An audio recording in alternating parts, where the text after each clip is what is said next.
Welcome to the Robert Hunt Financial Market Update. It's your host, Robert Hunt. We look at the week's financial news. That can be a little bit confusing, misleading, and take you off course and help to make it actionable, understandable, and clear. What a week. What a show. We've got some excellent content for you. We're going to be looking at the conflicts your financial advisors don't want you to know about. Dun, dun, dun. That's my specialty. We are then going to have what I should call the Peter Mallouk Hour, 10 minutes, where we look at Mr. Mallouk, who owns a financial advice shop called Creative Planning. I don't know a ton about his shop, but I really like his graphics. We're going to look at, he does a comparison of all the predictions that all the various banks made about where the stock market would be today. And then we also look at his book. So I went so far as to buy Mr. Mallouk's book, which if you like pictures, you're going to like this book. It's called Money Simplified by Peter Mallouk. But we're going to be looking at 10-year index returns as a reminder on why we just can't go all in on U.S. stocks, even though that seems to be all anyone wants to do right now, including me at times. So at the top, Miss Ann Tergessen's article, The Conflicts Your Financial Advisors Don't Want You to Know About. Subheadline, Fee-based advisors sometimes recommend drawing Social Security early and holding on to mortgages.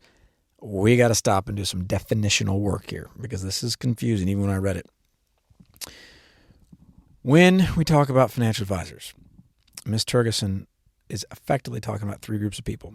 There are folks that operate on commission. This was maybe more the model in the 90s.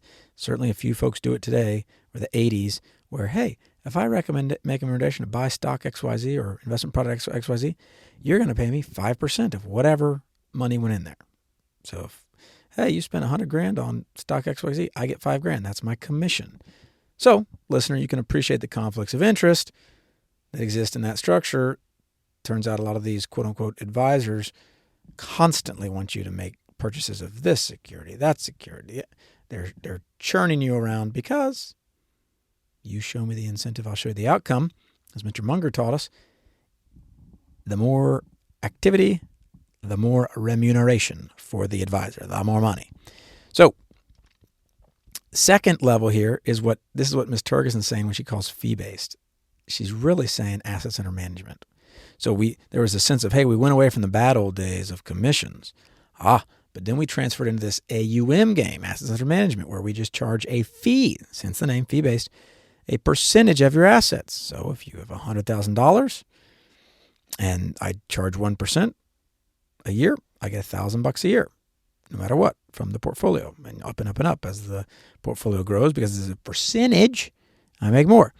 Now this is where it gets fascinating, because there are a few of us John the Baptist types in sackcloth and eating honey and locusts, crying,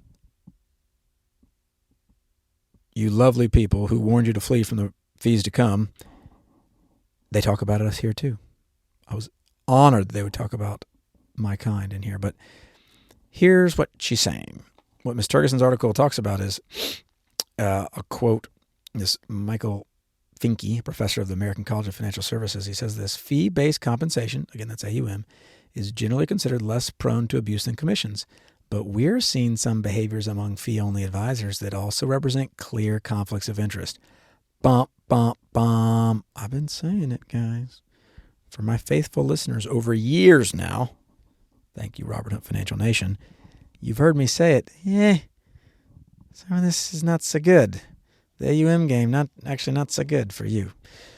Example 1, claiming Social Security. This is fascinating. David Blanchett, head of retirement research at PGIMDC Solutions, an affiliate of Prudential Financial, co-wrote a study that found that people who use fee-based advisors, again, that's the AUM game, took their Social Security benefits at 65 instead of holding off for higher checks. Even though it's optimal in many situations for those, the article says, with high earnings to delay until 70. But advisors do stand to earn more fees when their clients claim Social Security soon after retiring because clients don't take as much from their portfolios. And this is where, it feels, who doesn't love this? But check this sentence out. Those with fee-based advisors drew Social Security later than people with brokers, So that's good. Remember, their brokers, they said, were the worst. And then the AUM, who took benefits at age 64, according to the study, both tapped their benefits earlier than people who paid advisors an hourly fee, no matter the size of the portfolio. Did you get that? The hourly gave the advisor the most objectivity, I'd say the most fun, and it allowed the client to get the very best advice because the objectivity was there. This study examined 260 households with $500,000 or more in assets, and the Federal Reserve surveyed them in 2019. So that's one thing. That's one. Social Security. Not objective at times, the study says, the AUM game. Certainly not the brokers. Paying off a mortgage. Eliminating debt was once a key part of retirement. What's happening? Michael Kitces, who I really like, he's a co-founder of the XY Planning Network, says there's a remarkable comfort among the advisor community with keeping mortgages in retirement. So it used to be that, hey, you really need to pay off your debt. That's what I think, before you retire. And now they're saying, well, maybe not. What Ms. Tergeson is supposing and connecting, I think correctly, is that, wait a second, that's not an objective advice situation. If I'm assets under management advisor and you're asking me, should I pay off my mortgage? It's got $500,000 left or $1 million left, but I can do it. What do you think I'm going to say? That might represent $20,000 of income for me annually if you pay it off. The math I'm doing is if $1 million pay off your mortgage and I'm making 2% all in on my AM fee, what's 2% of $1 million? That's $20,000. That's $20,000 that goes away if you pay off your debt. That's a problem. That's a problem. And this one I didn't expect this one. This was interesting, but I got to read the news as it is, not as I wish it were. Buying an annuity. So this was funny because I don't like annuities. What Ms. Tergeson's saying in this article is some fee-based advisors, AUM game, they shy away from annuities because, get this, the fee-based guys, AUM guys, they're not making the commissions, and annuities are typically a commission-laden product. Therefore, they won't recommend them at all. Did you catch that tongue twister? Annuities are pushed in what I see as very aggressive manner by commission sales structure. I've seen annuities just pushed on people. What this article is saying is, like, sometimes annuities make sense, and because these assets under management guys would be losing, for example, if you had $4 million and the client said, should I buy this $1 million annuity, which would take $1 million out of that AUM game? A lot of these advisors are saying, no. She mentions Fisher Investments, which manages $265 billion for fees up to 1.25% of assets. And on its website, it says, Ken Fisher, the founder, says, I hate annuities because he believes anything you can do with an annuity can be done better with better investment vehicles. I actually don't like annuities either, but I found this a surprising thing that and there are unique instances where I have said, yeah, an annuity might, it can be a protective vehicle for someone who, look, if you're worried someone's going to just blow through their money or the volatility of the stock market will just kill them, then an annuity can help. It's kind of like buying a pension and with your counterparty being an insurance company. It can work. Your annuities where you're given a slug of money today for a future income stream, and they've got a whole bunch of flavors that are linked to the stock market or not. I don't like it because fees. But this article is saying, yeah, but it should be on the table, and the AUM guys aren't putting it on the table. Wouldn't have thought of that. Wouldn't have thought of that. Doesn't bother me as much, but interesting. Very interesting. And now to the Peter Mallouk section. As you recall in the intro, he started this group called Creative Planning, but he put out a great book I've referenced quite a bit. And in the Twitter sphere, which they call X now, Peter Mallouk says this: short-term stock market performance is completely unpredictable. Anyone that tells you otherwise doesn't know what they are doing so far this year. The stock market has returned more to investors, he's talking about the S&P 500 in America, more to investors than nearly all analysts predicted the market would deliver over the entire year. Now, if we were to play devil's advocate, we'd say, well, the year's not over and the market could crash, leaving these various banks and investment houses looking more intelligent.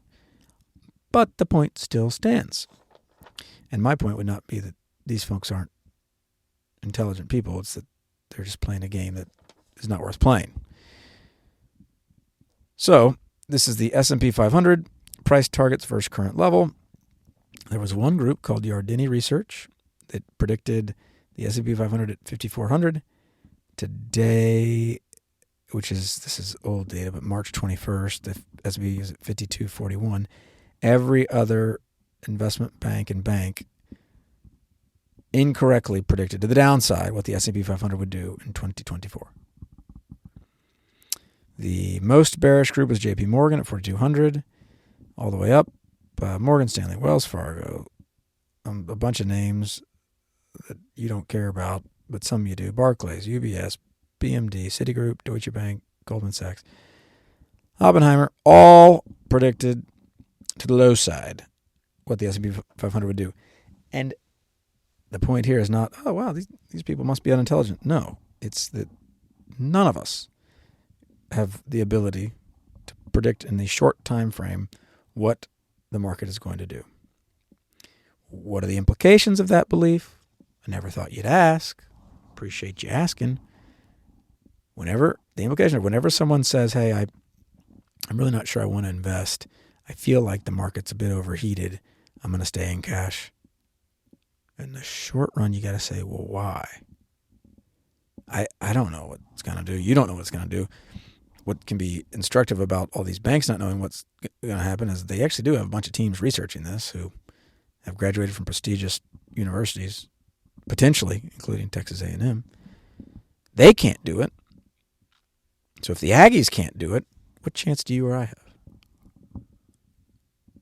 And they might even employ alumni from other universities. But the point is, what are we doing, you and I, trying to decide when to get into the market?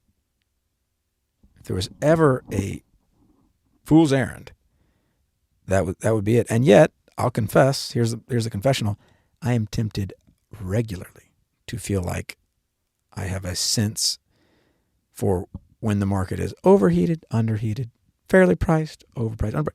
It's just human nature. We are trained when we walk into a grocery store or put our feet on a car dealership lot, which is a terrible experience typically, or get on Amazon.com.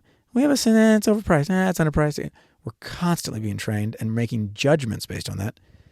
All of that works against us when we go and it's time to click the buy button on our Schwab or Vanguard or Fidelity or whatever terminal.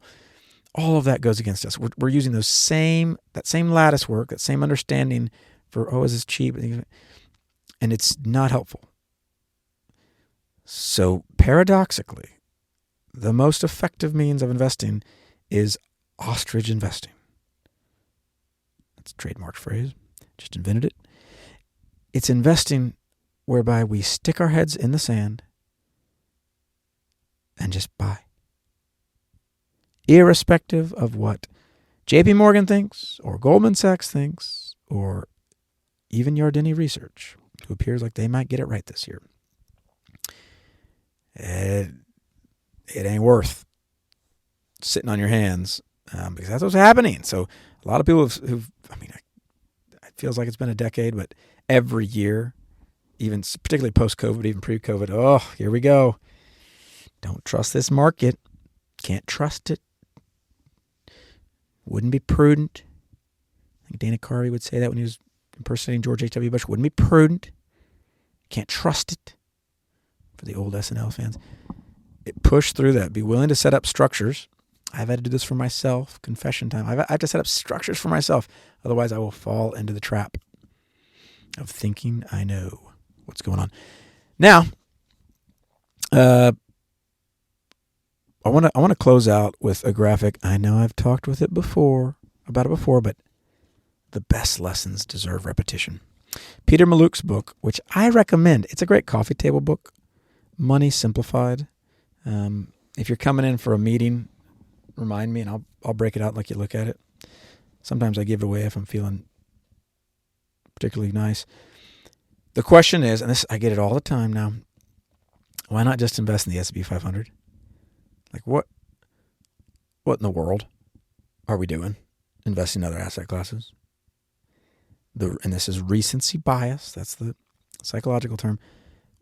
The reason why I'm hearing that, the reason why I'm saying that to myself, I'm with you on this, is the run that U.S. stocks have had relative to other assets. This isn't just international stocks. This is bonds, small cap, mid cap, like large cap U.S. has just been great compared even to real estate. And so what's happening is there's a great temptation going on to say, you know what, forget it. I'm done. I'm done with this modern portfolio theory garbage, which is a philosophy of investment that stipulates that if I own these various disparate asset classes with historic correlations that aren't one-to-one, so they're inversely correlated, then I'm going to have a smoother ride. Forget it. I'm going S&P 500. Here's your bucket of cold water. I'm saying this to myself. Perhaps you can benefit. Maluk has a great graphic. And he explains in this book, why can't we just throw our money in the S&P 500? Well, he says there are certain periods where U.S. stocks earn about 0%. And at the same time, these various asset classes do well. So here we go. January 2001 to December 2010. I'll say that again for those in the back. And children, gather in around the radio at this point. Tell your parents, kind of lean in. No iPhones, no dual screens. Now we're focused on the terminal, the radio here. The 10-year index returns from January 2001 to December 2010. Large cap U.S., S&P 500, 0%. You goose-egged for a decade, investor. Those of you who said, I'm all in S&P 500, no matter what, I'm all in. You zeroed yourself out. And what I know about you and I know about myself is you will not stick with it. There is a very small chance that there's an investor that follows this at all who says, it was a bad decade, but I'm gonna keep this U.S. large cap thing going. Hard to imagine now, right? What else happened in that decade? Again, this is January of 2001 to December 2010. U.S. mid caps, they're up 65%. U.S. small caps up 78%. International up 134%. Emerging markets, now that's an international developed, Japan, Europe. Emerging markets up 437%. Real estate up 228%. Bonds up 175%. So check that out, investor. That 10-year slot from January of 2001 to December 2010, if you were forget it, I'm all in large cap U.S., you're looking around going, did I mess up? Did I do something wrong? And I'm old enough to remember the pitches that were inundating investors from various investment houses, banks, brokerages, deal guys. Nobody cared about pitching large cap U.S. There was more emerging markets talk. You would have thought emerging markets were taking over the world and the U.S. was going to fall off into the Pacific and Atlantic Oceans in that time period, investing-wise. It was just, China's going to just, it's over. It's over. Their markets are going to just swamp us, dwarf us. All these other emerging markets are just going to continue their rapid growth. And humility is required. Humility is required. So you guys know the phrase. And if I were to add an addendum, I'd say stay diversified. But to keep it simple, we say keep those costs low, keep that investing simple, and keep that time horizon long, because that's what's going to give you the best shot on your investing journey. Until next time.